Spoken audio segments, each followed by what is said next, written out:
আবারও ভয়াবহ রূপ নিচ্ছে দেশের ডেঙ্গু পরিস্থিতি। প্রতিনিয়ত কেড়ে নিচ্ছে তাজা প্রাণ। হাসপাতালগুলোতে দেখা যাচ্ছে রোগীদের উপচে পড়া ভিড়। সমন্বিত উদ্যোগ ছাড়া প্রতিরোধ কঠিন বলে মনে করছেন বিশেষজ্ঞ চিকিৎসকেরা।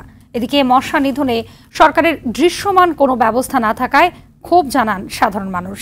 আরও জানাচ্ছেন বিপুল দেব রায়। এটি রাজধানীর শহীদ সোহরাওয়ার্দী মেডিকেল কলেজ হাসপাতালের চিত্র। তিল পরিমাণ ঠাঁই নেই ডেঙ্গু রোগীদের, তাই তো ওয়ার্ড ছেড়ে হাসপাতালের বারান্দায় ঠাঁই হয়েছে রোগীদের। রোগীর স্বজনরা বলছেন প্রতি ঘন্টায় রোগীর চাপ বাড়ছে, তাই সেবা পেতে একটু ব্যাক পেতে হচ্ছে। বাইরে সিট দেওয়ার মতন ওই কোনো কায়দা ছিল না। তখন আমাদের রোগী অসুস্থ, এখন ভর্তি তো হইতেই হবে আমাদের রোগীর সেবা যত্ন নেওয়ার জন্য। বেড ফাঁকা নাই, এই জন্য বারিন্দায় বর্তমানে সিট নিছি।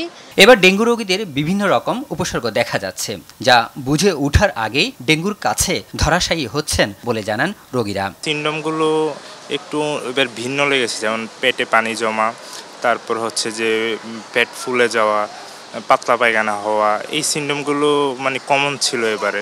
5 দিন পর্যন্ত এই হসপিটাল আছি। আমার ফার্স্টে আপনার মানে হালকা মাথা ঘুরেছিল, এখান থেকে মানে গায়ে জ্বর। রাজধানীর শেওড়াপাড়ার বাসিন্দারা জানান প্রতিটি ঘরের মানুষ ডেঙ্গু রোগে আক্রান্ত হচ্ছে। মশা নিধনে নেই কোনো কার্যকর পদক্ষেপ। মশার উৎপাত কমতেছে না, যার কারণে হচ্ছে আমাদের বাসার কাজের মেয়েটারও অলরেডি ডেঙ্গু হয়েছে। মানে যখন আমার হাজব্যান্ডের হয় তখন 3-4 জনের হয়েছে, আবার এখন আমার পাশের ফ্ল্যাটে এক আপুর হয়েছে, উনি এখন অলরেডি আক্রান্ত আছে।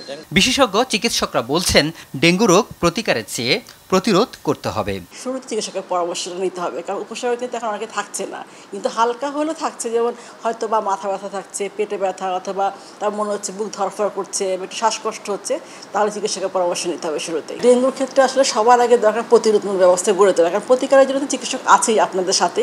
প্রতিরোধ যদি গড়ে তোলা যায় তাহলে আক্রান্তের সংখ্যা কমে আসবে, আক্রান্তের সংখ্যা কমে আসলে অটোমেটিক মৃত্যুটা কমে আসে। সেই জন্য প্রতিরোধের কোনো বিকল্প আসলে নেই।